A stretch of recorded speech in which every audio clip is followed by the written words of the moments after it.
Hello, all you beautiful people, and welcome to the stream. My name is Alex, aka in the Bat Loop, and I have my co-host over here to my left, right? Lucas, how are you doing, sir? Pretty good, man.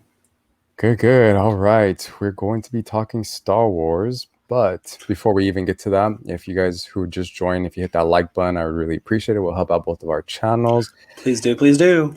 And if you know anyone that is interested in this movie or is a Star Wars fan, share on all social medias, get them all in here. Let's start talking about this movie. Some people hate it, some people love it, and some people feel indifferent about it. That's what we're going to be discussing about. But yeah, let me go in the chat and let's say hi to everybody. I see Kate Katrina, my love. How are you doing? Glad you're here. Welcome. The other Kate, Krista, how are you doing? Glad you're here.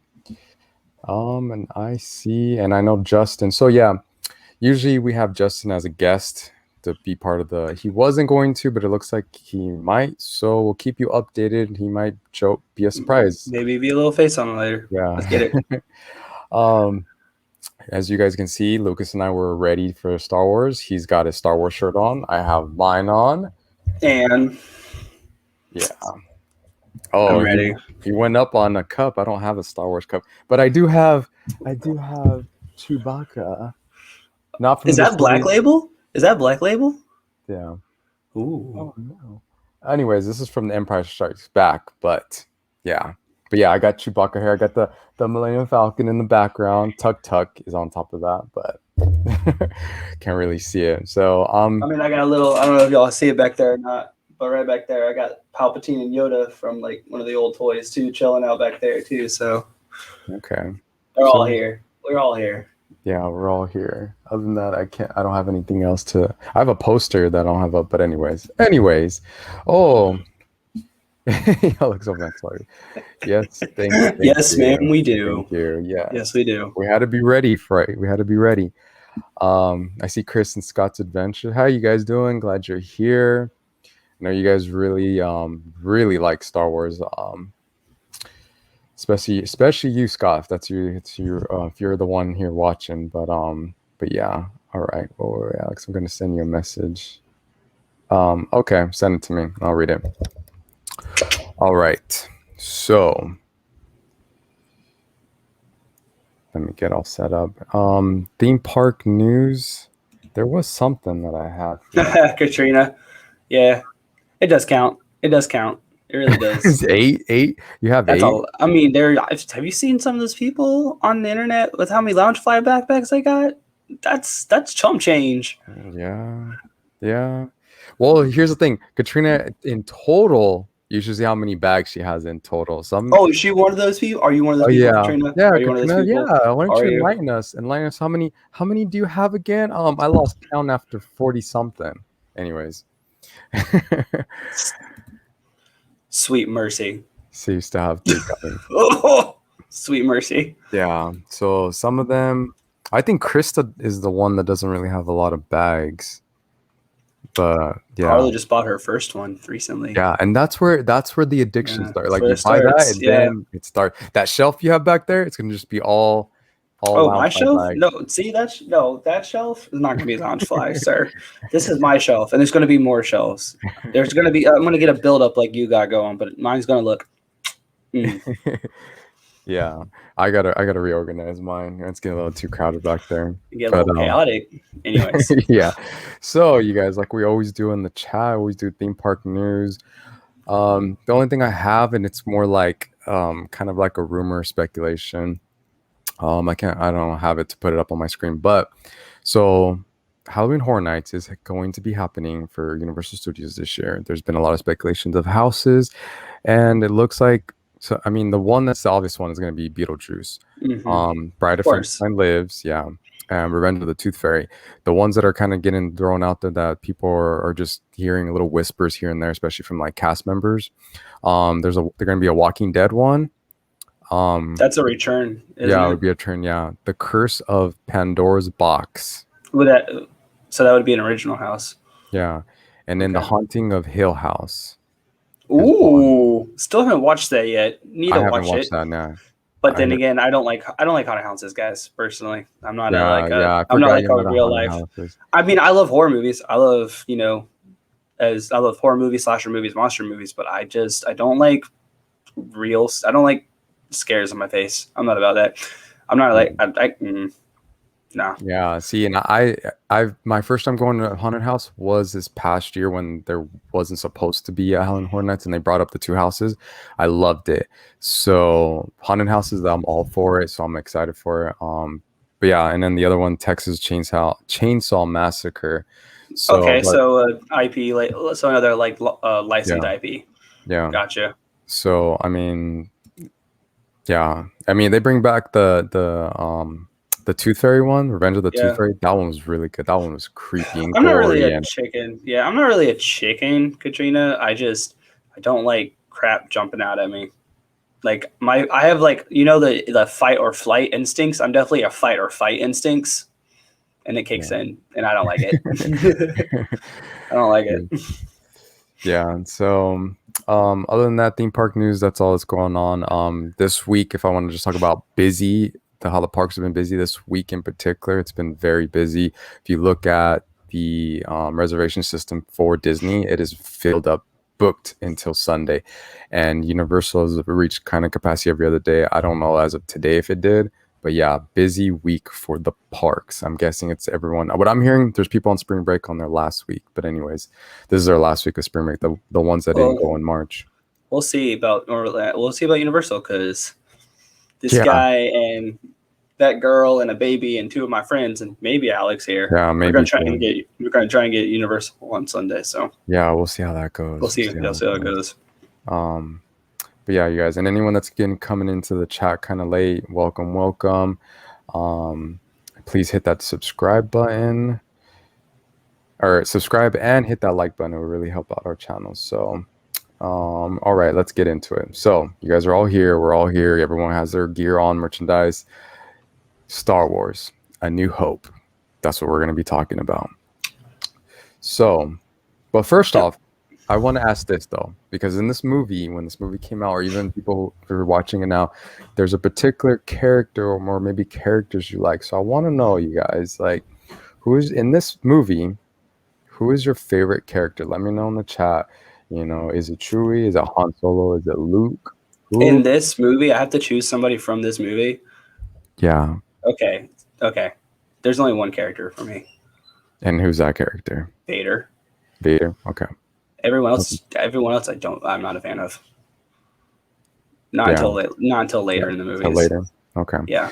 For me, when I had originally watched the movie like a while ago, it was Luke. And then I watched it again and I was like, I don't care for you yet, Luke. And so it switched to Luke and went over to a little bit of Han Solo, but more Vader.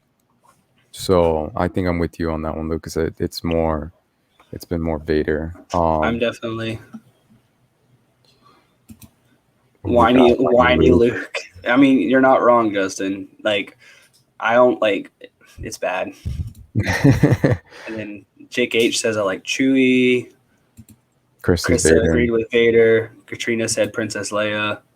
So I mean, there's not many characters to choose from. Oh, Justin, Tarkin. Tarkin's terrifying. Tarkin's terrifying. Right. Like, every time I watch this movie, I try and like find something to actually, like more about it. And every time I watch Tarkin on screen, I'm like, I need more. I needed more. Yeah. So yeah, it looks like a mixture of people. And also Krista, going back to if you're talking about the haunted houses, yeah, I'll go with you on the haunted houses. R2D2 3PO from Scott, and then Han Solo's from Chris as well. I guess R2. You know what? I'll throw R2 in there. I didn't think about it. Yeah, when I watched it again, I cared more about R2. Yeah, R2 and Vader. I would say it would have been like those two are my favorite in the movie throughout the movie. But okay, so let me ask this, because when I watched the movie, so I rewatched the movie a month ago and I rewatched it again today. But you guys, so for a 1977 movie, like, I kind of came with the mindset, I'm like, okay, I'm looking at everything from like the visuals, the effects, all the everything, the costumes, the music, the just everything, all the design and everything coming together. And for a 1977 movie, like I was really impressed. Like it was really, really good. And I just want to get your guys' thoughts, about the movie. And I forgot to say, Jake. Hey, Jake, how are you doing? I saw that you were in there and you said you like Chewy. Welcome, welcome. But But you have to remember, like, I don't know how you were watching it, but like, I watched it on VHS first time, and then watching the extended edition that they put on Disney Plus. I mean, I think I've seen it. I saw the extended edition too when I was younger, yeah. but that extended edition with all the new cut scenes too, it adds like more, but like not a lot and not enough and not like the greatest thing. So But I mean, just looking at it, whether you're watching VHS or whatever, like just looking at yeah. it for a movie in that time era to come out with Oh, I like mean, yeah, you got a Chewbacca, like no, who thought of that? Like, George like Lucas, yeah, the man, the myth, the legend. how he sat there and visualized, like, some people probably call him like a monkey in an ape suit, or like he's just he's different. And then you got a princess with her hair. Like I remember when I saw Princess Leia and her hairstyle was like rolled to the side, and I was like, what? How did he come up with that design? Yeah. Nobody in 1970 whatever, or even up to that point, was wearing their hair like that. Then Darth Vader's costume, oh my gosh, for that, Flawless, yes. flawless victory. Not only that, to give it the voice that he gave it, I mean the actor too, but I'm just like oh my gosh, like you guys, just for him to think of like the costume design, I'm just saying in 1977, especially I know if you watch the stories of people who went to the movie theaters to go watch this movie and didn't even know what it was about, like it's a different kind, it was a different kind of movie. He took it, Different experience. I actually worked with someone who watched this movie yeah. in theater. Shout out to Georgie, my boy Georgie Clements. But like, he actually watched it in theaters. So I mean, he tells me it was experience, and I'm sure it was. I'm sure it was. Yeah, and it's like, hey Yadi, how you doing, my love? I'm glad you're here. Welcome, welcome. Um, it yeah, and it's like, especially the ones that went to the movie theaters the day of or that week or whatever. It was, because I think too, it blew the box office, right? It set some records in the I think box office. so. Yeah. I'm not 100% sure. So for a movie that was totally different, people came to love it at that time. Maybe because it was something different. Maybe it was because of the visual, the effects, Yeah. And here's the thing. Here's a movie that gives you something you've never seen before. Like, let's just say we pretend like we never knew about stormtroopers, Vader, Luke Skywalker, lightsabers, and which is a fresh new movie. Like, it throws so much at you to where you can't really be like lost in it, Like, it's not one of those movies where you can just be like lost, like what's going on, like who's Chewbacca, why Han Solo didn't have a like you don't really get confused. Like the flow of the movie was just there for Yeah. that And you, time yeah, frame. you, It's yeah, really good. you can get lost in the sauce. Yeah. And like Chris and Scott, they were saying the special effects, were revolutionary at the time. We were blown away at the time, and in the theater, the Star Destroyer at the beginning was jaw dropping. Yeah, you guys like got. Oh, hold on, let's see. I mean, like all of this, you guys, like in that time, like it was crazy. Even just, this, like I'm looking at this and I'm just like, wow, like for 1977, that's impressive. It The was all planet, models too. It was all yeah, models. all models. Like the Yeah. planets and just the look at the detail. Yeah, you see the laser shooting, you're like, but for 1977, that was cool. If I've never seen anything like that in a movie theater, that looks cool. Though R2D2 and C3PO, like, are all the droids, like, to come up with how they look Yeah. and they're moving, and like it I was, mean, George Lucas is a mastermind, man. We know this. Think about it. yeah. And then here's Christoph, 1.55 million from 43 locations during its 4-day Memorial Weekend opening. And at that time, that's a lot of money. Yeah, it That's was. probably like with inflation, that's like what, probably like that has to be like, like a 100, 200 million opening weekend or something kind of ordeal. Yeah. Star Wars is the best of all time. Could you imagine if it was made now? I mean, You know what I mean? it came Yeah. out during a time where the market wasn't like oversaturated with like fantasy element sci-fi. it was more like sci-fi. Think about it, I guess. Yeah. I mean, there was still fantasy, of course, but like this blended like fantasy elements and science fiction the best. Yeah. Which is the appeal of it, right? It's Yeah. basically like space wizards in wartime. Yeah. Yeah, pretty much. Yeah. I mean, yeah. You know, and yeah, just and the stormtroopers, like to come up with like, I mean, it's funny how people always come up with stormtroopers can't hit anything. But Yeah, there's a line in this movie, like when they find all the dead Jawas, yeah. right? That and then Obi-Wan is like talking to Luke, and he's like, these weren't sand people, because these are more precise, these are more trained stormtroopers. They never missed their mark, or something along the lines of that. And I'm like, isn't it like the running meme that stormtroopers can't hit the broad side of a Yeah. red shirt from Star Trek? Like, Yeah. And see, and this is, you know, for those who've watched the movie, like I love this intro to the movie, and this is where you're introduced to Darth Vader. I mean, like I said, if this is original, you don't know who Darth Vader looked like, don't know what, you know, didn't watch any sci-fi movies. It's 1977. This is menacing. yeah, and menace, yeah, and yeah, it was I was impressed, like just looking at him, just like, See, he's just like, I'm gonna throw it out there too. For me, at least, I was impressed. I'm a new student. This is actually my wife right now, guys. She's not with us, but she's paying attention to the stream. Yeah, I'm actually the one that got her into it, right? Into Star Wars. So there's that. And I mean, I kind of agree. If you're new to Star Wars, and if you're very used to like modern day technology, and if you're not like a fan of older movies, it's gonna look rough, of course. But like, you love the classics. I mean, like, okay, so granted, I saw the original trilogy first, and I'm like, as a little kid, I'm like, wow, this is amazing. But yeah, no, how are you doing? the first Star Wars movie I saw in theater was Phantom Menace. So, I mean, I probably am part of an unpopular opinion, but I really like the prequel trilogy a lot.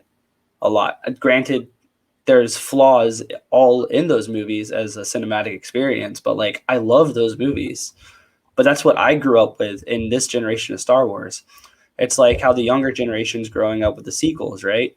Us who have had all this lineage of Star Wars, but these kids who are watching, the sequels maybe first, sure, that's why they love Finn and Rey and all these characters that don't belong in the universe. My opinion. Everyone is entitled to their own opinion, of course, but I don't think these characters really belong in what was being built by George Lucas. So, true. I mean, whereas I'm sure when Phantom Menace and everything came out, everyone was disappointed about it. But I'm like, that's also George Lucas creating those characters. So it's like, you're going to go back on the guy who's making his own story. Yeah. So. No, yeah, you're right. True. Yeah. Yeah, and then your wife was saying, Carla was saying, it's not a bad movie, but it was hard for me to stay focused. Krista did some math. Wow. Today, so even more because it can't. Yeah. Yadi was saying, I didn't see Star Wars until my son was about 9. My girls didn't see them until a couple of years ago. We are all huge fans now. I mean, I feel like, hey, Avery's Adventure, how you doing? Thank you for joining. I feel like, I don't know, I mean, someone who's new to Star Wars, it probably would be kind of tough to watch. But I mean, at the end, I mean, even though you have kind of your thoughts about the movie, like you can't really say it was, like. Yeah. But like, especially for 1977. About to say, let's get back to what was on hand, like what we were talking about is like the visuals. So there's parts of it that are really impressive, and then parts of it that are not, right? Yeah. There's the parts where some of it stands the test of time, but some of it's not. Like some of the reshoots he did look worse than when he had the practical effects involved, which I don't know why he took them out. I'm sure there's a story behind it. I'm sure I can look it up, but like there's a lot of practical effects that he took out for all those like computer generated reshoots, and I'm not a fan of that. But like the way the the jaws look near the feet of the sand crawler. That's an awesome looking scene. I don't know why, but it's awesome to me. No, yeah, I agree. And was I reading something? There's none of the opera. Oh, I see.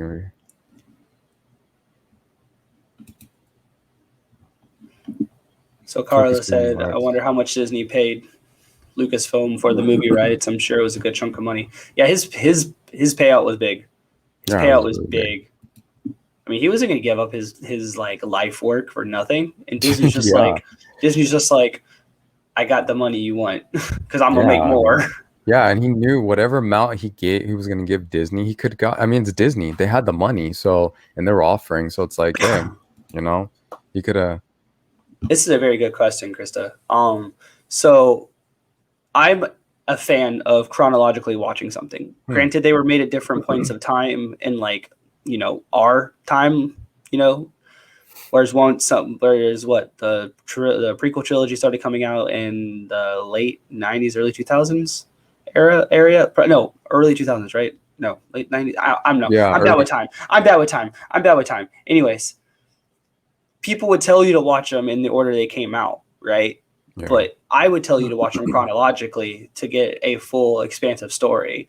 Same with adding in like Rogue One and Han Solo and watching The Mandalorian and watching the Clone Wars animated series. Like, if you watch this property, I would watch it chronologically to get the full experience. Yeah, because I think you could get a little confused if you do it the way how they were released. But if you want to see how everyone's story, how everyone was developing, especially Anakin and all that stuff, like I would watch it from the beginning. But I mean, if you watched it, I guess backwards, then you might get a little confused. But then when you watch the other one, you're like, oh, that was and then, but I think like answering that question, yeah, the best way to do it is doing it in chronological order, especially since we have access to them all now, and not watching it coming out piece by piece. Yeah, exactly. Yeah. And yeah, everyone's saying we're watching chronological. Well, it was 1999. Yeah. Yeah. I think I watched that one in theaters. I watched episode 1 in theaters. That was my first one ever in theaters. Hey, Jake, what's up? Hey, Jake, how you doing, bro? Yeah, I definitely saw Phantom Menace in theaters. And then next one was Attack of the Clones, and then Revenge of the Sith. I saw all 3 of those in theaters. It was great. It was great. But as of this movie, I definitely remember watching it from a VHS tape in my grandma's house, and it kind of shaped me in how I am today, but by what type of movies and properties I like. So yeah. Like a lot of us watch the Marvel movies in the order they came out, but when you watch them in chronological, it makes so much more sense. Yeah, I mean, at the time when things were getting released, like you're gonna not watch it. But I mean, now that everything's kind of almost all released, like just watching them in a chronological order, yeah, it'll just all make sense and everything. What is Katrina saying? She said, or Justin said, I think you should watch Rogue One and Solo after you've seen the episodes in chronological order. I don't know. I think watching Han Solo and Rogue One in chronological order like benefits it even more. Because like think of the scene like at the end of Rogue One, like the Vader hallway scene, and how it just translates right into A New Hope. Like just rams right into the next movie. I mean that it hits hard. Yeah. First watch through, I think it's better to watch it the release order so you get the full effect of Vader's reveals. I mean, yeah. I wouldn't disagree with that. But it would be experience it like all like Star Wars fans experienced it, but like being able to watch them in chronological order is a more or less a blessing for us now. Yeah. Hey Anna, how are you doing? I don't know if I said hi to you. Welcome. Glad you're here. But yeah, so I mean, kind of going back to like the clips, and still talking about that, like, the Vader scene. No, you're fine. The Vader scene, and then this scene. I mean, just everything. I don't know if I have it. I think what surprised me the most for it being in 1977 was when Vader was choking out one of the where is it? I know it's here somewhere. There it is. This for night. I mean, he's sitting there and he's asking him. He's interrogating him and asking questions. Sorry, I can't have no like actual audio. Don't want to get a copyright strike. But yeah, like he's doing all this, and as he's asking him questions, he's trying to answer him, and then it was just I thought it was funny too. It made me laugh because he's trying to answer. He's like, "Well, if you lighten up, I can," and he's just like, and then he just tosses him. I was just like, "Whoa," you know, it's a bit. Can you It's that. imagine? Can you It's imagine that. being? Yeah. What were you gonna say? As if I say, it's that robot arm power we don't know about yet. Yeah, right. um, yeah, I guess if you watch it backwards, then you're like, oh, but yeah. I mean, can you imagine that time from being a kid and you watched like I don't know, because at that time, like what Jaws came out Mm-hmm. Jaws came or did Jaws come out after? Was that 1979? I mean, I'm not really good at Like movie violence and times. gore. I'm not really good at movie years. I am terrible. As much as I love movies, I am terrible at when the movies come out. I Well, I still think it was like yesterday when I mean I wasn't alive for it, but I feel like I was alive when Jaws was popular. So mean, yeah. But I mean, I mean, if Jaws was before this, then I guess there was some kind of gore there. But I mean, it's just I was just like, man, that's a lot of. I mean it's Krista, violent. do a voiceover in your words, Alex. That'd be ridiculous.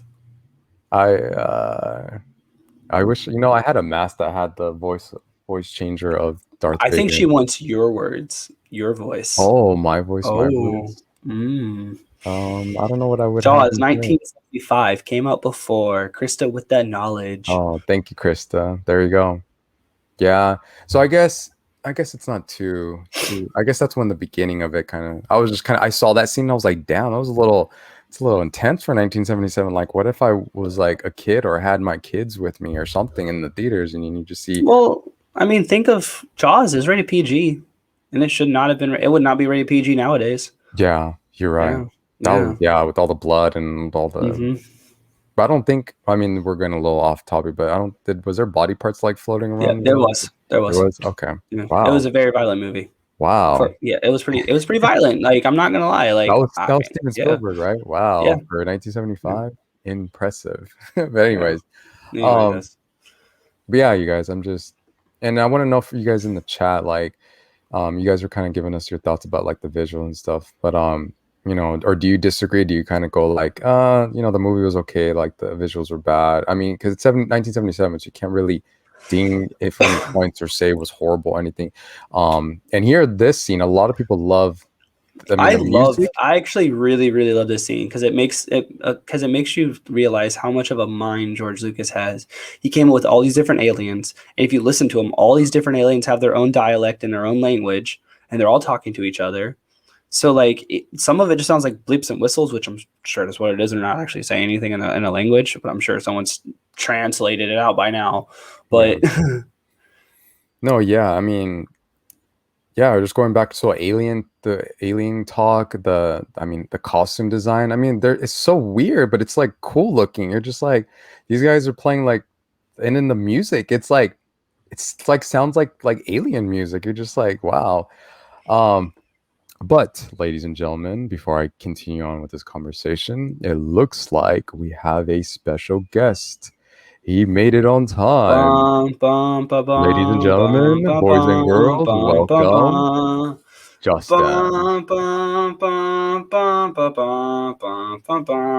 Hi guys. Sorry I'm late. I was at Toshi Station picking up power converters.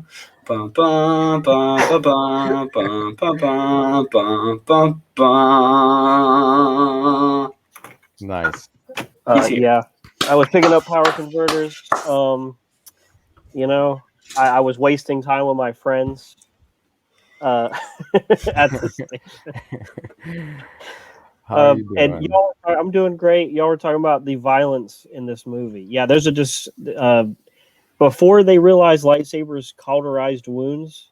Yeah, there's blood on that guy's limb. Yeah. He cut a guy's arm off right in this scene. Yeah, I think I have it too. And this was before PG-13 movies were a thing. So, even going back, this was an era where violence wasn't as, restricted for kids. Saving them from drowning. Freaking. Oops.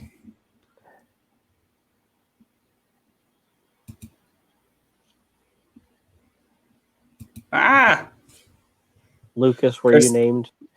Was I? I don't know. That's a question from my mama. You never asked? I haven't. You'd be like, am I a whiny hero? Is that what I am? No, sir. It would be Lucasfilms. I do not like the nickname Luke. Thank you. Yeah, George Lucas. I am Luca. Y'all were talking about the visuals. I did want to touch this movie. I got a lot of fun facts for this podcast, but this movie was so monumental in the color palettes transitioning between scenes, so that you would have the white matte metal just everywhere with the white lighting of the Empire. You'd have the desert, you'd have the Yavin. Everything had a very specific color palette. You see in this cantina scene, everything is kind of orange and blue and dark and very shadowy to, really enhance the idea of this being a shady place. And it does it great. Right. And it, just goes to show you, Mos Eisley, you'll never find a more wretched place of scum and villainy. Yeah, there you go. There you go. Yeah. No there it flesh, is, guys. But tell me how lightsaber's going to leave blood. Well, technically, why did he not go in there? You know how he re-edited some of this movie and put new scenes in it. Why did he not go in there, edit out the blood, and just make it look cauterized and like steamy? Think about it. I like it, but like at the same time, Star Wars plays fast and loose with realism because lightsabers would not actually cauterize wounds. They would explode people the moment that the lightsaber went into their chest. They would just explode. Their whole body, the molecules would push. The heat would push their molecules so quick. Yes, exactly. Sounds like you and Jake think alike. Yeah. So exactly. You just be farting everywhere out of your limbs. It would literally just like there would be an explosion of flesh everywhere, like Dr. Manhattan from Watchmen. Spelt it wrong, but Anakin, yeah. You demand explosive wounds. Yeah. So yeah, I mean the violence was there. So I mean. Also, I was so some fun facts. I am starting a little bit late, so to get us off a topic, to kind of add these little tidbits in. George Lucas he really liked Flash Gordon, which was the most fantasy element sci-fi that was popular prior to this. Everything else was more high concept sci-fi, like Star Trek. Everything had a sense of realism. Battlestar Galactica had a very high sense of realism. This was his homage to Flash Gordon. The cinematic you saw just there was a screen wipe. I don't know if you can go back to show that, but George Lucas does all these different. Sometimes it'll be a circular screen wipe, and Star Wars has not. That's the one trend Star Wars didn't set. Like, there's not a lot of movies that do screen wipes, but this one does it in spades, and it really just goes to show you all these little things we don't think about. But all these different things where see like Chewbacca just walking by and it just wipes the screen into and the I like screen. that. Like that was another thing I appreciated about the film. It. Like this, and also like the little circular going into the next scene, kind of transitions. I love that. Right. Yeah. And just the framing, the fact that they actually went to a desert, to film all of these scenes, which they ended up redoing for Force Awakens. They filmed on location with some really, really high quality film, which you can see. Again, you have just a little bit of lighting coming in behind Han Solo, and then on the table giving this, what do you call it, vignette around the two of them. Yeah. Highlighting more Han Solo. I mean, there's so many things that the director of photography did for this movie that has been adopted from the editing one exactly. And there wasn't, this movie was short on awards because he wasn't part of the screen at, like he this was all privately funded by George Lucas. Like, he didn't have anybody owning this, so he wasn't eligible for a lot of didn't he take it to a couple awards. different places too, and like it took a while to get this movie made? Like he had to keep he went around a lot. A lot of places. They cut it up a lot, before we got the final. Well, I guess the final one is the theatrical release we got. Now, I've never seen, unfortunately, I've never seen the original theatrical release. That's very hard to get a hold of. I've only seen the 2000 and like the 1999 re-release of this, I think, is what I've seen. And the 1992 when I was born, 1990. They re-released it. They've done like 3 different versions of this movie, each of them adding more nonsense to it that just don't need to be there, without fixing the line where Han Solo points at Jabba saying, "Jabba, you're a wonderful human being." When that's the joke. That's the joke, though. I know that's what everybody tells me, but I believe that line was there because they had a human character stand in for Jabba before they figured out what they wanted Jabba to look like. They had all that filmed. So I'm who knows? I like to believe that Han was being like a little smart butt, facetious. Which he is. Yeah, I guess it fits character. It's character. It's just one of those things where I just laugh at, where it's like Jabba's not a human being. I mean, I noticed it again watching it again today. So that was something that stood out for me. Yeah. Was that line? Oh yeah, I didn't have to rewatch. I've seen this movie enough times. I know it like the back of my hand. I mean, this is probably my least watched Star Wars movie. Really? Between Han Solo and this one. Yeah, the Solo movie and this one, my least watched Star Wars movie. Okay. I mean, everyone has different opinions, but me rewatching it a month ago and even today, like I enjoy, because to me, my favorite one of this trilogy was Empire Strikes Back. But after rewatching it, like I said, a month ago and today, especially a month ago, it's this one's my number one. This one, I like this one. It's my favorite. I don't know if it's because I'm appreciating everything like you're pointing out, and everything, the visuals and the costume design, just thinking about it being 1977. I don't know if it's that, but I mean, I enjoyed the movie more. Where when I watched it a long time ago, I was just like, I don't care for this one. I was like waiting, for Empire Strikes Back and Return of the Jedi. But this one, two things. Number one, this is the movie that. I just got Mike Wazowski there.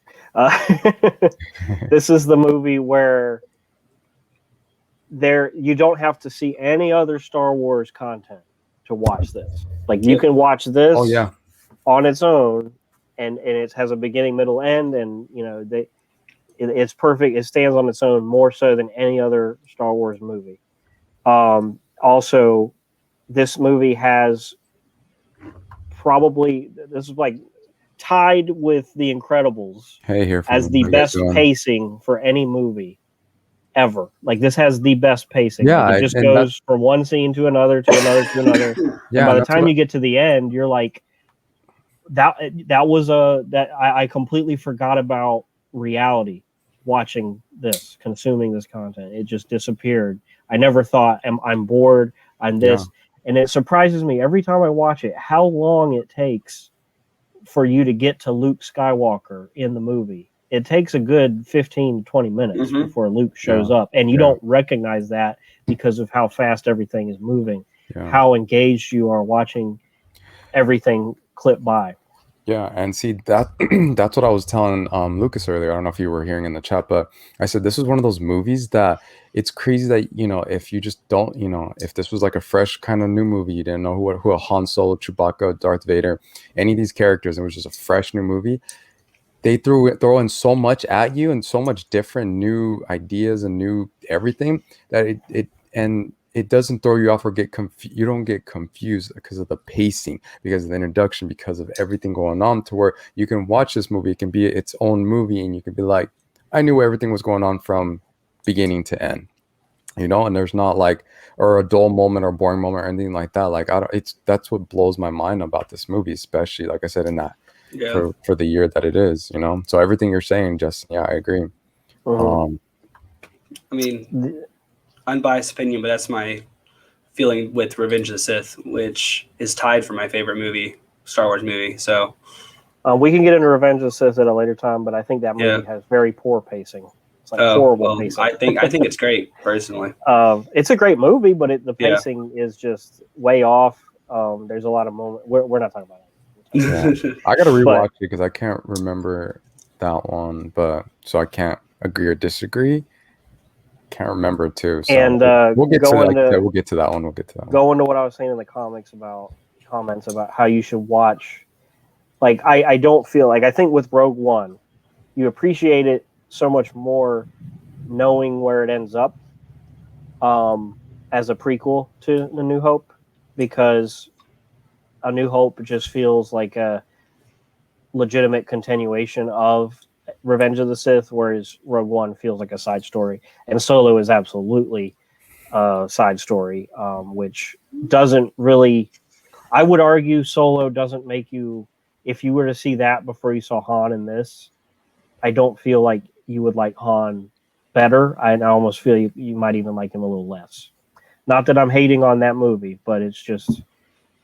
Yeah, which I could, but I can agree with you about the Han Solo one. I disagree with you about Rogue One, though. For the first time, Lucas, ever seeing the original Star Wars, you would want to watch Rogue One before it. I would. I personally would. You would recommend? Okay, so I 100% disagree, but that's fine. Yeah. I don't know. I wouldn't say watch it. I mean, I would agree with Justin after. I would say after. What happened? Yeah, I don't know. I'm reading the chat.